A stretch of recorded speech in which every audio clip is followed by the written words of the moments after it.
오늘도 우리에게 부활주의를 맞아 성서일과에 따라 사도행전 10장의 말씀을 우리 교회의 모든 교우들에게 허락해 주신 것을 감사합니다.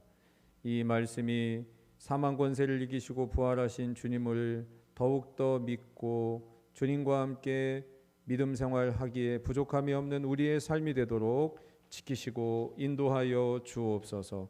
소망의 주님 되시는 우리 주 예수 그리스도 이름으로 간절히 기도합나이다. 아멘. 할렐루야. 자, 오늘은 부활주일로 하나님께 영광 돌립니다. 특별히 주님의 몸된 교회에 함께 나오신 여러분들에게 부활의 소망이 함께 하시기를 간절히 기도합니다. 여러분들이 운동 경기 좋아하는 것이 있을 겁니다. 아마도 짜릿한 순간은 역전승 했을 때 아니겠습니까? 드라마나 영화의 묘미도 반전이 있어야 오래 기억에 남고 또 성공하는 것 같습니다. 오늘 우리가 펼친 사도행전 10장은 인류 역사 최고의 역전 드라마라고 말할 수 있습니다. 예수님은 십자가를 지시고 죽으셨지만 그러나 사흘 만에 다시 살아나심으로 역전 스토리의 주인공이 되셨습니다. 이스라엘 백성이 희망을 갖고 따르던 예수가 무력하게 십자가에 달려 죽자 분노하고 실망하고 두려워하고 절망 속에 가라앉아 있었습니다. 그랬던 그들에게 예수님께서 다시 살아나사 사람들 앞에 보이신 것입니다. 그렇게 초기 교회는 시작한 겁니다. 초대교회의 시작은 예수의 십자가와 부활을 경험하고 이것을 기억하기 위해 시작된 것이 바로 교회였던 것입니다. 예수께서 다시 살아나셨다. 이 복음을 간직하기 위해서 교회가 출발한 것입니다. 더불어 이 반전의 감격과 흥분의 산물이 바로 우리가 보고 있는 성경인 것입니다. 특별히 사복음서, 더 나아가서 사도행전에 그리고 모든 성경 안에 바로 십자가를 지시고 부활하신 예수님에 대한 면밀하고 자세한 기록이 우리에게 전달되는 것입니다. 특별히 사도행전은 십자가와 부활에 대한 예수의 증언이 이 복음이 어떻게 확장되는가를 보여주고 있습니다. 오늘 10장에 설교하고 있는 베드로는 이미 사도행전 2장 36절에서 본인이 개인적으로 체험한 그 예수님의 십자가와 부활을 이렇게 말씀하고 있습니다. 그런즉 이스라엘 온 집은 확실히 알지니 너희가 십자가에 못 박은 이 예수를 하나님이 주와 그리스도가 되게 하셨느니라. 성령 체험을 하고 있던 그 마가다락방의 사람들을 오해하자 베드로가 이와 같이 분명하게 설교하고 있는 것입니다. 그러므로 사도행전은 부활하신 예수님의 복음이 어떻게 증거되고 전파되어 가는지를 보여주는 귀중한 영적 보고인 것입니다. 오늘 본문도 바로 그 부활하신 예수님에 대한 감격이 그 회상이 그대로 담겨 있는 것입니다. 오늘 본문은 베드로가 고넬료의 초청을 받아서 설교한 것입니다. 유대 땅 가이사랴에 살고 있었던 경건한 이방인 고넬료가 베드로를 초청하여 그의 가족에게 예수 그리스도를 소개하고 있는 것입니다. 고넬료가 어떤 사람이었는지는 10장 1절을 보면 이렇게 써 있습니다. 가이사랴에 고넬료라 하는 사람이 있으니 이달리아 부대라 하는 군대의 백부장이라. 고넬료는 군인입니다. 장교입니다. 백부장은 100명의 부하를 거느릴 수 있는 사람을 말합니다. 그런데 이 사람이 어디에 있습니까? 가이사랴에 있습니다. 가이사랴는 유대 땅입니다. 그런데 이 땅에 이방인이 와가지고 그 땅을 점령하고 있는 것입니다. 유대인 입장에서 보면 이달리아 부대의 이 장교가 썩 마음에 들지 않는 사람이죠. 왜? 우리식으로 얘기하면 일제 치하의 장교 같은 사람입니다. 그 사람에게 복음을 전한다? 여러분, 이것이 베드로 자신에게도 마뜩지 않은 일이었을 겁니다. 그래서 베드로는 이 고넬료 집에 가기 직전에 하나님께서 주신 환상을 보게 되죠. 율법에 따르면 부정한 음식이 가득 차 있는 그 보자기에 음식이 하늘에서 내려와서 이걸 잡아먹으라고 하는 환상이었습니다. 도대체 이게 무슨 의미일까? 왜 하나님은 나에게 이것을 3번씩이나 보여주실까? 베드로에게 3번이라고 하는 것은 의미 있는 숫자죠. 닭 2번 울기 전에 3번 주님을 부인한 베드로에게 예수님이 부활하셔서 네가 나를 사랑하느냐 3번 연거푸 물어보셨기에 베드로에게는 이 3이라고 하는 숫자는 그냥 예산일이 아닌 거죠. 똑같은 환상이 3번씩이나 하늘에서 내려왔다는 거죠. 율법에 어긋난 음식을 먹으라고 하는 이 환상을 왜 베드로에게 나에게 주셨을까? 마침 그때에 고넬료의 집에서 보낸 사환이 베드로를 초청하는 것이죠. 어째서 고넬료 집에 복음을 전하는 것이 중요한 이 사건으로 오늘 사도행전에 기록되어 있을까요? 유대인들에게는 우리를 지배하고 있는 이달리아의 부대의 장교 출신의 이 집에 왜 복음을 전하는 사건이 기록되어 있을까요? 우리의 상식으로는 이해가 되지 않잖아요. 베드로 자신도 그랬을 겁니다. 사실 예수님의 제자들도 예수님이 부활하시고 이제 승천하실 때까지 그들이 오해했던 것이 있습니다. 예수님께서 회개하라, 하나님의 나라가 가까이 왔다라고 말했을 때 이 하나님의 나라를 이스라엘이 언제 독립하는지, 언제 우리가 이 굴레에서 강대국의 속박에서 해방되는지 그런 것으로 오해했던 것이죠. 하나님이 선포한 하나님의 나라, 예수가 선포한 하나님의 나라, 바실레이아 투테우가 이스라엘의 해방을 가져오는 것으로 착각했던 것이죠. 그래서 사도행전 1장 6절에 주께서 이스라엘 나라를 회복하심이 이때니까 완전히 오해한 것입니다. 그때 예수께서 제자들에게 복음의 역사가 갈 길을 이렇게 분명하게 제시하셨습니다. 사도행전 1장 8절에 오직 성령이 너희에게 임하시면 너희가 권능을 받고 예루살렘과 온 유대와 사마리아와 땅 끝까지 이르러 내 증인이 되리라. 복음이 분명히 예루살렘에서부터 시작했습니다. 마가다락방에 성령의 역사가 임한 사건으로 예루살렘 교회가 시작되었습니다. 그런데 이 예루살렘 교회에 임했던 이 성령의 역사가 더 이상 진일보하지 못하고 있는 거예요. 안타깝게도 유대인들을 위한 예수님, 우리를 위한 복음, 우리를 구원하시기 위한 예수님으로 그들은 이해했던 겁니다. 우리나라가 어서속히 해방되는 그 날을 꿈꾸면서 예루살렘 교회에서 복음이 멈춰 있었던 겁니다. 그래서 사도행전에서 스데반이 순교한 이후 그 순교 사건으로 교회의 복음이 예루살렘에 갇혀있던 복음이 유다 전역으로 흩어지게 되는 것이죠. 개인적으로 스데반의 순교는 슬픈 일이지만 그러나 하나님의 구원 역사의 넓은 관점으로 보면 스데반의 순교의 그 피가 복음이 유대 전역으로 퍼지게 된 계기가 됐다는 것이죠. 빌립이 사마리아를 전도한 뒤에 베드로와 요한을 모셔옵니다. 아니 이 사마리아 땅, 이방인의 땅에도 복음이 증거됩니다. 보고하자 베드로와 요한이 깜짝 놀라서 그 사마리아 땅에 왔고요. 그리고 그들을 위해서 안수하자 성령이 임했어요. 자, 지금 보십시오. 예루살렘, 온 유대, 그 다음에 사마리아, 남아있는 곳은 어디예요? 땅끝입니다. 남아있는 곳은 그 땅끝, 그곳이 누구로 대표되는 것입니까? 바로 고넬료로 대표되고 있는 것입니다. 고넬료는 이스라엘을 지배하고 있는 군대 장관입니다. 그 사람이 땅끝이요 이방인이었던 겁니다. 그러므로 고넬료 집에 복음이 임했다고 하는 것은 유대교 안에, 유대인 안에, 예루살렘 안에 갇혀있던 그 복음이 이방인으로 넘어가는 기념비적인 사건이었다는 것이죠. 부정한 음식 환상을 본 뒤 고넬료의 집으로 초청받아서 베드로가 다가왔지만 과연 예루살렘에 임했던 그 오순절 성령의 역사가 우리를 지배하고 있는 저 고넬료에게도 임할까? 베드로가 상상이나 했겠습니까? 베드로가 사마리아 지역에 성령이 임한 것까지는 체험을 했습니다. 그런데 우리를 지배하고 강압하고 그런 저 고넬료의 집에 하나님이 가라고 해서 오긴 했지만 과연 이 집에 성령의 역사가 임할까? 베드로가 가지고 있었던 고정관념이 있었다는 거예요.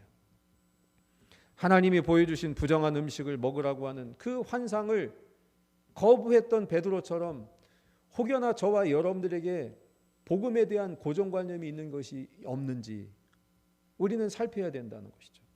저 사람에게 복음이 들어가? 저 사람도 예수를 믿어? 저 사람을 통해서 하나님이 역사하셔? 이렇게 제한하고 선긋고 있는 부분이 우리에게는 없는가 하는 것이죠. 고넬료 집에 말씀을 전했습니다. 베드로가 말씀만 전했습니다. 그런데 말씀을 전하는 중에 성령께서 고넬료와 고넬료 가족에게 임하는 겁니다. 그 순간 가장 놀란 것은 베드로 자신이었을 거예요. 그러자 베드로가 예수 그리스도의 이름으로 세례를 베풀었다는 것이죠.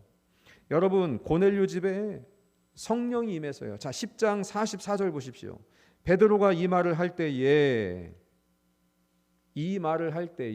다시 말하면 다른 거 아무것도 없고 말씀만 전할 때에 성령이 말씀 듣는 모든 사람에게 내려오시니. 할렐루야. 말씀을 듣는 가운데 성령이 임했다는 거예요. 여러분, 이 기록이 왜 중요하냐면 여러분 생각해 보세요. 세례 요한 때부터 계속해서 강조했던 패턴이 있어요. 제일 먼저 어떻게 하라고 그랬어요? 회개하라. 그리고 세례를 받아라. 그래야 죄사함을 받는다. 그리고 나서 성령이 선물로 왔던 겁니다. 잘 기억해 보십시오. 세례 요한도 마찬가지, 예수님도 마찬가지. 회개해야 되고 죄사함 받아야 되고 그래야 세례받고 그 다음 성령을 받을 수 있었던 거예요. 그런데 고넬료의 집에서는 이 순서가 완전히 바뀐 겁니다. 회개했냐, 죄사함 받았냐, 세례받았냐, 이게 먼저가 아니고 말씀을 듣는 가운데 성령이 임한 거예요. 성령이 임하신 거예요. 완전히 뒤바뀐 거예요. 반전이 일어난 겁니다. 성령께서 앞서가시고 베드로의 설교를 듣는 가운데 유대 땅 내에 이방인, 그것도 유대인들을 강압하고 진압하기 위해 있는 이 고넬료 군대장관의 그 가족에게도 성령이 임하는 것을 보면서 베드로의 무지와 편견이 깨진 거예요. 본인이 가지고 있던 고정관념이 깨지고 있는 겁니다. 이것은 하나님의 주도적인 역사고 하나님께서 이방인을 위해서 우리를 비록 진압하고 강압하기 위해 있지만 그 고넬료에게도 성령이 임하시는구나. 그래서 오늘 34절에 이렇게 고백하고 있는 겁니다. 베드로가 입을 열어 말하되 내가 참으로 하나님은 사람의 외모를 보지 아니하시고 각 나라 중 하나님을 경외하며 의를 행하는 사람은 다 받으시는 줄 깨달았느니라. 사람이 외모를 보고 평가하죠. 그 사람에 대해서 나름대로 우리가 다 가치관을 매기고 평가하죠. 그러나 하나님은 외모로 평가하지 않는다는 겁니다. 그 중심을 보시는 하나님께서 이방인이라 할지라도 유대 땅을 진압하기 위해 지금 이 땅에 있는 군인이라 할지라도 그가 하나님을 경외하는 사람이라면 하나님께서 성령을 선물로 주신다는 것이죠. 그것이 부정한 음식을 잡아먹으라고 했던 베드로가 본 보자기 환상이었던 겁니다. 이미 베드로는 욥바에서 기도하는 중에 환상을 받은 그 하나님의 계시의 말씀을 들었습니다. 그것이 뭐예요? 하나님이 깨끗하게 하신 것을 사람이 속되다라고 우겨서는 안 된다는 것이죠. 오늘 고넬료 집의 말씀을 전하다가 성령이 임하는 이 사건을 본 베드로는 그가 가지고 있는 고정관념이 깨집니다. 어떤 고정관념이었습니까? 예수님은 유대인을 구원하시기 위해서 십자가를 지셨다는 거예요. 예수님은 이스라엘 나라를 회복하기 위해 하신 분이라는 거예요. 다시 말하면 예수님을 자기들의 예수님으로만 착각하고 있었다고 하는 이 고정관념이 고넬료에게 성령이 임하는 사건을 바라보면서 완전히 무너진 것입니다. 그러면서 예수님에 대한 고백을 이렇게 말하고 있습니다. 36절 보실까요? 만유의 주 되신 예수 그리스도로 말미암아 화평의 복음을 전하사. 만유의 주라고 하는 것에 표시를 해 보십시오. 만유의 주. 그동안 예수가 우리만의 예수, 나만의 예수, 유대인을 위한 예수, 이스라엘만을 위한 예수라고 생각했는데 만유의 주, 다시 말하면 이방인을 구원하시는 예수님이라는 거예요. 예수님은 태생적으로 유대인으로 이스라엘에 태어나셨습니다. 그리고 예수님이 활동하신 지역 범위도 갈릴리 나사렛 주변이었어요. 그래서 37절에 이렇게 말하는 겁니다. 곧 요한이 그 세례를 반포한 후에 어디에서? 갈릴리에서 시작했다는 거예요. 맞아요. 예수님 갈릴리에서 시작하셨습니다. 베드로도 갈릴리 출신 어부 아닙니까? 가끔 두로와 시돈이라고 하는 이방 땅으로 가서 복음을 전하셨지만 예수님이 기본적으로 활동했던 지역은 갈릴리, 유다, 그리고 오죽하면 나사렛 예수라고 하는 호칭이 있었겠습니까? 예수님이 비록 유대 땅에서 갈릴리 주변에서 나사렛 주변에서 활동하신 것은 맞지만 그러나 그 예수님이 우리만의 예수, 나만의 예수가 아니라고 베드로는 깨닫고 고백하고 있는 것입니다. 38절에 이렇게 말합니다. 하나님이 나사렛 예수에게 성령과 능력을 기름 붓듯 하셨음에 그가 두루 다니시며 선한 일을 행하시고 마귀에게 눌린 모든 사람을 고치셨으니. 모든 사람을 고쳤다. 유대인만이 아니라는 거예요. 이방인도 포함된다는 거예요. 이는 하나님이 함께 하셨다는 것이죠. 나사렛 출신 예수가 만유의 주 예수 그리스도가 되심이 하나님의 역사라는 것입니다.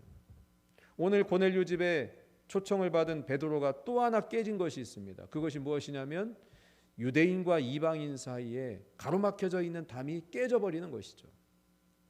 왜 그렇습니까? 자, 10장 28절 보실까요? 이르되 유대인으로서 이방인과 교제하며 가까이 하는 것이 위법인 줄 알고 있다는 거예요. 더더군다나 유대인을 진압하고 군인으로 온 저 이방인, 저 고넬료와 내가 교제하는 거, 그거 민족을 배반하는 일이라는 거죠. 위법이라는 겁니다. 그런데 하나님이 주신 계시가 있었다는 거예요. 하나님께서 내게 지시하사 아무도 속되다 하거나 깨끗하지 않다 하지 말라는 거예요. 하나님이 깨끗하다 하는 것을 내 마음대로 속되다 할 수 없다는 거예요. 그러므로 고넬료 집에 와서 복음을 전하고 있었던 베드로는요, 유대인과 이방인 사이에 가로막혀져 있던 이 반목, 이 질시가 깨진 거예요. 그래서 만유의 주 되신 예수 그리스도가 어떤 복음을 전했다고 말하고 있어요? 화평의 복음을 전했다는 거예요. 그렇습니다. 예수님은 이방인 고넬료 집에도 복음을 증거케 하시는 분이셨습니다. 이스라엘만을 위한 분이 아니셨어요.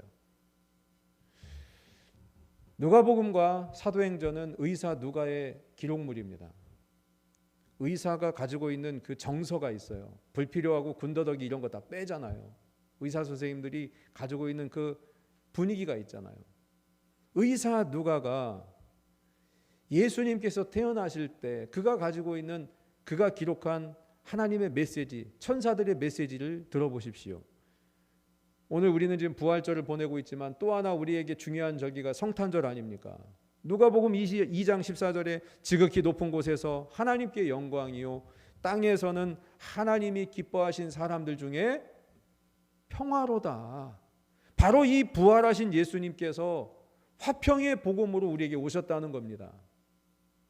오늘 우리가 늘 노심초사하고 있는 거, 이 정치적인 이 대립, 첨예한 대립, 전쟁의 화약고 같은 나라들, 그리고 나와 다른 생각을 포용할 수 없을 정도로 극도의 이 긴장 상태들, 다른 사람이 들어올 수 없을 만큼 자기애로 똘똘 뭉쳐있는 저와 여러분들에게 필요한 것이 바로 만유의 주 예수 그리스도로 말미암은 화평의 복음인 줄로 믿습니다.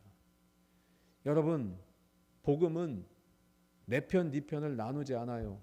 이쪽과 저쪽을 나누고 오히려 불편한 긴장을 화평으로 바꾸신다는 것이죠. 그게 부활하신 예수님의 복음이었던 것입니다. 오늘 이 자리에 화평의 복음으로 오신 예수님, 그 예수님을 저와 여러분 마음속에 먼저, 그리고 내가 만나는 사람들, 그리고 내가 속해 있는 공동체, 가정이든 교회든 일터 위에 이 화평의 복음이 충만해지시기를 간절히 소망합니다. 자, 그러면 우리는 어떻게 살아야 될까요? 자, 베드로와 고넬료의 만남은 사람의 만남이 아니었습니다. 그때 당시 무슨 연락 방법이 있었겠습니까? 그런데 사도행전에는 그들이 만날 수 있던 비결이 뭐라고 말씀하고 있습니까? 기도였습니다. 기도. 베드로도 기도하는 가운데 보자기 환상을 보았던 것이고요. 고넬료도 시간을 정해놓고 기도하는 가운데 욥바에 베드로가 있다. 그 집으로 가서 베드로를 초청해서 말씀을 들어라. 그러니까 이 두 사람의 만남은 기도 중에 만날 수 없었던 두 사람의 만남이 있었다는 것이죠. 이것은 성령의 역사였던 것입니다. 사마리아의 복음을 전했던 빌립이 갑자기 성령께서 광야로 내모시죠. 아니, 여기서도 이 사마리아 땅에서도 복음 전하는 것이 얼마나 중요한데 갑자기 광야로 가라는 거예요. 이유를 알 수 없었죠. 그러나 그 광야에 가봤더니 누가 있었어요? 예루살렘에서 예배를 마치고 돌아가던 에티오피아 여왕의 국고를 맡고 있었던 그 내시가 있었다는 것이죠. 그 사람이 말씀을 읽는 가운데 끙끙거리고 있는 거예요. 도대체 이 말씀이 무슨 말씀인지 이해할 수 없다는 거죠. 성령께 순종했더니 광야로 내몰았을 때 처음엔 이해가 안 갔는데 그 자리에 그 에티오피아 내시를 만나게 하시고 복음을 전하고 세례를 베풀고 그 돌아간 그 에티오피아 내시가 그 나라에 가서 얼마나 하나님의 복음을 전하는 귀한 사명을 감당했겠습니까? 이렇게 하나님이 만나게 하시는 만남이 있었다는 거예요. 성령의 역사죠. 성령께서 사람을 만나게 하실 때는 다 이유가 있습니다. 그 목적이 무엇이었습니까? 39절에 베드로는 이렇게 말씀합니다. 우리는 유대인의 땅과 예루살렘에서 그가 예수가 행하신 모든 일의 증인이라. 우리는 본 그대로 그 복음을 전해야 될 증인이라는 것입니다. 그래서 베드로가 고넬료 집에 전한 소식은 증인으로서 복음의 요약이었던 것입니다. 우리가 다 알고 있는, 교회를 다니면 다 들었던 이야기죠. 그게 뭡니까? 그 복음이 뭐였습니까? 예수께서 우리를 위하여, 우리 죄를 위하여 죽임을 당하셨다는 것이죠. 하나님께서 그 복음을 확증하시기 위해서 죽은 자 가운데 다시 살리셔서 믿는 자들에게 보여주셨다는 것이죠. 그 예수님의 십자가와 부활, 이것을 고넬료 집에 증거했던 것입니다. 40절 말씀을 보십시오. 하나님이 사흘 만에 다시 살리사 나타내시되. 하나님이 살리셨다는 거예요. 유대인들은 하나님이 보내시고 하나님이 함께 하신 예수를 나무에 달아 죽였습니다. 명백하게 하나님을 거절하는 죄였습니다. 하나님의 그리스도를 나무에 달아 죽인 유대인들의 죄는 결국 모든 인간의 죄를 대표하는 것이죠. 그렇게 예수님의 죽음은 우리 죄를 위한 대속물이 되신 것입니다. 바로 우리의 죄를 위하여 죽으셨던 그 예수님이 부활하셨다고 하는 이 소식을 전해야 되는 것이 증인된 사명이라는 것이죠. 사람들은 예수가 잘못했기 때문에 저주하여 나무에 달아 죽였다고 말하고 주장하지만, 그러나 하나님은 사람들이 잘못되었다는 것이죠. 예수가 옳았다는 것이죠. 그 확증으로서 죽은 자 가운데 다시 살리신 것입니다. 부활은 예수가 저주받아 죽은 것이 아니라 그 예수를 믿는 자가 복을 받는다고 바꿔주시는, 반전시키시는, 역전시키시는 하나님의 주권적 행위인 것입니다. 억울하게 죽은 예수를 하나님이 다시 살리시고 다시 사신 예수를 제자들에게 나타나 보여주신 것은 그 예수님이 가르치신 하나님의 나라, 하나님의 복음을 증거하고 증인의 삶을 살라고 보여주신 것입니다. 그러나 안타깝게도 오늘날도 아무리 이 부활의 소식을 전해도 아무 소용이 없는 사람들이 있다는 거예요. 41절에 이렇게 말합니다. 모든 백성에게 하신 것이 아니요. 자, 밑줄 한번 그어보세요. 오직 미리 택하신 증인. 누구에게 보이셨다고요? 오직 미리 택하신 증인, 곧 죽은 자 가운데서 부활하신 후 그를 모시고 음식 먹은 우리에게 하신 것이라. 베드로가 받은 사명인 것입니다. 여러분, 베드로뿐만 아니라 12제자들은요 예수님 십자가 앞에서 다 실패한 사람들입니다. 나서서 예수님 팔아먹죠. 예수님 모른다고 부인하죠. 나 갈릴리로 다시 고기 잡으러 간다. 그 12제자들의 믿음 다 와해시켜버리죠. 그랬던 베드로입니다. 그런데 부활하신 예수님을 만난 이후에 베드로의 사명을 깨달은 거예요. 내가 누구냐? 오직 미리 택하신 증인이라고 하는 사명을 깨달은 것입니다. 그렇습니다. 부활의 주님은 모든 사람들에게 보여지지 않습니다. 안타깝지만 모든 사람들이 부활을 믿었던 것이 아닙니다. 고린도 교회 안에도 보면 부활이 없다고 생각하는 사람들이 있었어요. 그래서 오늘 새벽에 고린도전서 15장의 말씀을 함께 나누었어요. 부활하신 예수님을 바울이 증거하고 있지 않습니까? 오늘 우리들 가운데도 부활하신 예수님에 대한 믿음이 확실한지를 다시 한번 점검해 보셔야 됩니다. 오직 택하신 증인들에게만 자신의 부활의 몸을 보여주셨고 그것을 본 사람들은 증언을 해야 된다는 거예요. 예수님의 부활을 증언해야 된다는 거예요. 그래서 42절에 이렇게 베드로는 말하고 있습니다. 우리에게 명하사 백성에게 전도하되, 전도는 부활하신 예수님을 증언하는 거예요. 하나님이 살아있는 자와 죽은 자의 재판장으로 정하신 자가 곧 이 사람이라는 거예요. 이 사람이 예수님이죠. 예수님이 하나님이 정하신 재판장이래요. 그 재판장 되시는 예수님께서 어떻게 하신다는 거예요? 43절 다 같이 고백하십시다. 시작. 그에 대하여 모든 선지자도 증언하되 그를 믿는 사람들이 다 그의 이름을 힘입어 죄사함을 받는다 하였느니라. 할렐루야. 예수 이름을 믿어야 죄사함을 받는다는 거예요. 이 복음을 전해야 될 사명을 주셨다는 거예요. 누구에게 주셨습니까? 오직 미리 택하신 증인에게 주셨다는 거예요. 만약 부활이 없다면 예수님의 십자가는 그냥 억울한 인간의 죽음이었을 겁니다. 만약 부활이 없다면 지금까지 기독교가 존립할 수 없을 겁니다.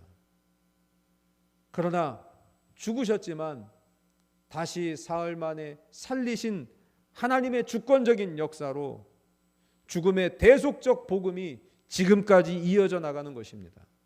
예수 십자가 사건이 우리의 죄값을 담당한 것이고 그 예수를 믿어야 우리가 죄사함을 받는다고 하는 이 복음, 예수의 십자가와 부활, 이 복음의 핵심이 저와 여러분의 삶의 기둥이 되시기를 소망합니다. 반전의 부활, 역전의 부활, 그리고 힘에 지쳐 눌려있는 저와 여러분들에게 새 힘을 충전해 주시는 이 부활의 기쁜 소식이 저와 여러분의 삶을 통하여 증언되고 증인의 삶을 사시는 우리 모두가 되시기를 주님의 이름으로 간절히